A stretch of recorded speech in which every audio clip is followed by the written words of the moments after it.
Who's the worst comedian you can think of? Just off the top of your head. Now, be honest. If this video wasn't about Rob, would he have even popped up into your head? Would he even be on your mind? And I think that is what makes a truly bad comedian. Not one that's not only bad, but he never has funny moments. He's never accidentally funny, like someone like Bert Kreischer, where he could be accidentally funny, or even Brendan Schaub, the funniest man on the planet, when he's trying not to be funny. No, Rob is a forgettable comedian that just rode the coattails of Adam Sandler and his group of forgettable comedians outside of him and maybe Kevin James at most. And now, to show how forgettable and bad his comedy is, Rob Schneider came out of the woodworks to come perform at CPAC. And I use perform very lightly, more like be as racist as possible and still somehow not relate to the crowd at the same time. Being racist and not relating to a CPAC crowd, mind you. If that sounds like a crying treat, then boy do I have the video for you. And it's like, it starts off already being weird. Bro already starts off just by hating on people like that's doing better than him. And it's like just setting the tone for how this video is gonna go. Thank you so much. Oh, so they got a new woman on The View. Have you heard? Jimmy Kimmel is gonna join the cast. Continuing his streak of being jealous of other men, he then proceeds to go talk about Mexican men for some reason, calling them useless of all people. Yes, Rob Schneider, the most forgettable comedian of all time, calling other people useless. And you start to whiff just a bit of jealousy, but I'm going to tell y'all why after. You know, and he's a Mexican guy. And I said, "Are you okay?" You know, and he said, "Mr. Schneider, I'm just a little nervous because I am not here legally. And I'm afraid that ICE is going to take me and back to Mexico." And I felt like, wow, that's awful. Because these are the people that we want in this country. You know, people are working really hard. Then he completely screwed up my lunch and was like, "Get this guy out of here. You can't screw up lunch. That's the most important meal of the day." My favorite thing, my favorite comedy now is Instagram. Mexican guys crying. Have you seen that? What was that? Is that not weird? Was that not a weird projection? Like, what the fuck? Like, and one thing I'm noticing, like, rewatching this back is like, bro, Rob is really lazy. Like, he would start a joke, but like, as long as he got the racist part off, he would literally just let the joke die off. Like, it would be like going up. Matter of fact, no, not going up. More like. And after the racist joke, it just, it's like his energy just gives up after being racist. What's funny is, like, after watching this, something just told me, like, something was wrong. Because, like, this feels like a weird projection, right? Like, Mexican people, Mexican men, like, this weird, all of a sudden, hatred for Mexican men, which I get is CPAC, but, like, nah, this feels really personal. I just looked up something. Yeah, it turns out that fucking Rob Schneider wife was Mexican. And what's funny is this dude is so nasty, right? Because he was with her for 14 years. He was with, so he met her when she was 20, like when she was like 19, and this nigga was 44. That's nasty as fuck, bro. I don't really know what to say. And then after 15 years, she left you. And it's like, wow, bro, you can really feel the ramblings of a divorced man here, bro. And continuing the streak of just being absolutely, like, racist and vile towards Mexican people for some reason. Like, now that context is clear, that bro clearly tried to groom a like, I don't give a fuck what you say. You're not about to say and tell me that, bro, 19 is still teenager to me, bro. Motherfucker, a 44-year-old, like, still trying to talk to a 19-year-old, bro, that's just, like, fresh into adulthood, bro. Young as fuck, fresh mind as fuck, bro. Like, bro, and she still wound up divorcing you, bro. But you can feel his hatred for Mexican people, like, just continue on with the worst accents. Please, El Presidente Trump, don't take my mother-in-law back to Mexico. And it's just, again, just so lazy. He's just not even trying. Just whatever accent he can think of, he's just saying. She lives at 311 Nelson Avenue. She's 4'11", 293 pounds. She's there right now. I'll help you pack her shit. And I know. I'm sorry I keep stopping this, but it's like we got. This is gonna be a long 5 minutes. Like we had to like really chill out here. From switching his insecurity and hatred from Mexican people, and the laughs are okay. You know what I mean? Like people could kind of relate to this, so they're chuckling a little. But nobody, the way that he's about to go is just about to be as unrelatable as he can. So he switches to Somalians for some fucking reason. And, like, again, you notice this theme of everybody but him being useless. I do not believe that Somalia is sending us their best. We're not getting the engineers, the doctors, the lawyers. If they have any in Somalia, we're not getting any. They're pirates. Not saying all, most. Not saying all. Like where the fuck did that come from? Like I felt like he did that wasn't even a joke. It wasn't even a joke. He was just playing being racist. What was the joke? They're pirates? They're not singing their best? I guess that's really funny because I guess somebody who doesn't know anything about being good wouldn't know about people not sending their best, right? Actually, no, because look who's talking. People request people from Somalia, quote unquote. Who requests Rob Schneider except for a dead CPAC room? And then just proceeding on the train of being as unrelatable as fucking possible. Not only does this feel unrelatable, I don't even feel like he's telling the truth. It comes after his joke decided to start dying off, and where he just stopped. He said his racist piece, and now it's time for him just fall off, and this is the most unrelatable shit he decides to say, falling off. I was like, can you imagine you can have $100,000 in your pocket and it just goes missing? You go, oh, I don't know, I got another 100,000 over here.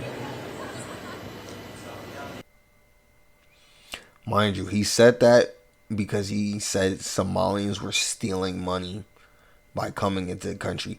Clearly, Rob, if you could just lose 100,000, you got another 100,000 right there, then what is the fucking problem? Like, that was just so unrelatable, dude. So that whole first half of mind you, this is like what, 6 minutes, 7 minutes. That first half was his jokes. I don't even know what happens at this point.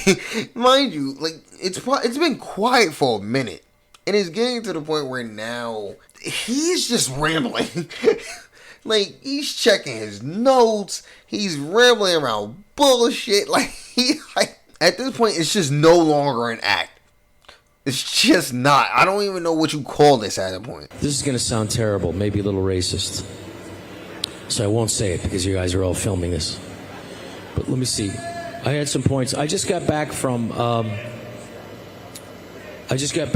Hungary, where the Hungarian Donald Trump, Viktor Orban, is there. He's a great guy, and it's an amazing free country, and it doesn't have the what the rest of Western Europe has. They've managed to keep that country free, and I hope it can maintains that way. Again. Joke?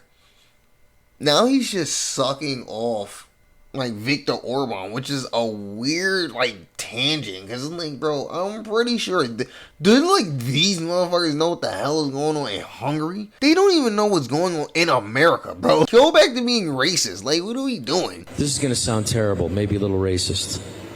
And it's funny that he starts off this next section talking about, oh, this might sound terrible, it might be a little racist, as if it's like, bro, then what was the whole first half? That was you being polite? Got it. So And I did that, and I wrote some notes down. What else here? Oh, the Chinese Bible that the government of China puts in. You know, the famous biblical quote of Jesus when he goes, they're about to stone this woman.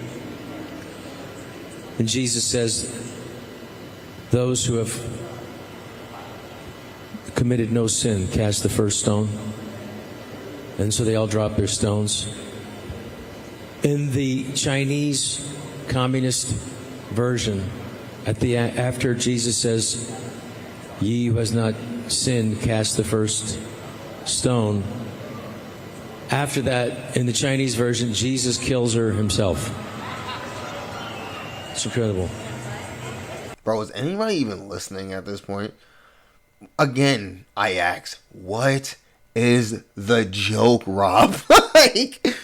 And you could just tell no one is listening at all. Because it just gets to the point where he says the joke and then he just starts, he just turns around and starts looking around for people, and then, literally, you could see people in the crowd legitimately turning around to look for the person, bro. Because he's just doing anything just to distract people at this point. Mind you, it's only been 4 minutes? I know I'm rambling, so the video seems long. It's only been 4 minutes. It's just I had to keep stopping and talking because it's so hard to watch in one go. But then again, after, just proceeds to ramble on about Jeffrey Epstein and his distrust of him, which is weird.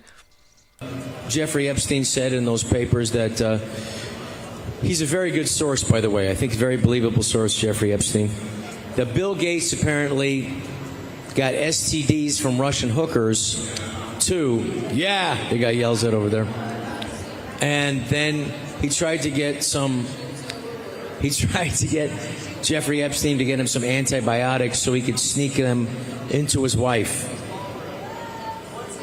Now that's terrible, but bro, I love it because it's actually getting so quiet that you can just hear people talking in the background now, having casual conversation in the background because it's so quiet.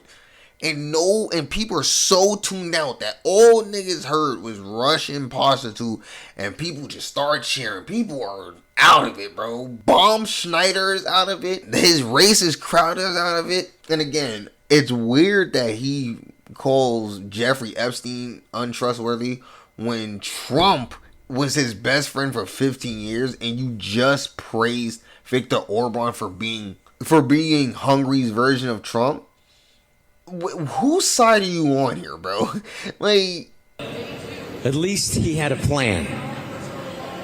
A lot of guys don't even have a plan. A lot of guys will go, I don't know how you got it. Maybe at Pilates. They never clean those things down over there, Those yoga pants, viruses can go right up your hoo-hoo. You never know. But women are too smart for that kind of stuff, guys. Women will never fall for that. No matter how clever you are. Honey, I just made you a new smoothie. Are you trying to sneak antibiotics into me because you got STDs from Russian hookers? That's how smart they are. Oh my God, what is... Okay, I'm dying over here. Because, so... nobody is paying attention, bro. He is just... Bro is dying out there. I don't even know what else to say. Let's just finish this off, bro. Because this dude here, I don't even... So let me think of what else I can say. It's kind of distracting up here. Oh, yeah. Not that. I don't want to get in trouble. All right. What's to get in trouble? No. I can do it. You can do it. Thank you. Well, are we going to have is Andrew Doyle here, and we're going to have a little talk, and we're going to ask some questions for people, have a little discussion. Do you guys want to do that now? Is Andrew here? Are we going to do that, or are we going to do that after? Brother, mind you, how how long was the set? Like, not. I'm pretty sure this man was at least supposed to have a 10-minute set, bro. 10 minutes, bro. It has been 5 minutes. 5 minutes. And you have been, what, since the 1 minute and 30 second mark, you have just done nothing but ramble and kept the crowd like having their own conversations. And then just to end it off with the fact that nobody's listening, the people just start making him do accents. And then of course, because Rob is just so lazy, he can't even help himself but just do the accent. He's like the stupid little lines that he's known for. Right? You can do. He does that lazy too. Like, bro, Rob, did someone drug you, bro? Like, I don't want to put y'all through no more of that shit, bro. Like, just him talking to people behind himself. Bro is not even just checking his notes, looking behind him again. It's like, bro, like, you would honestly forget that this was a comedy act and not just him distracting until it was time for people, like, for the real act to come on. Mind you, in an already dead and racist room, you still managed to bomb. Like, if that doesn't show how forgettable Rob is, I really don't know what is. I don't know what is at this point. But, if you want to see more cringy comedy, shit, send me more cringy comedy. I will happily react to it. But leave a like if you want to see more like stuff like this, man, and subscribe and leave a comment. Like, comment what is your worst comedian? Like, who is the worst comedian in your head outside of Rob Schneider? And that being said, peace.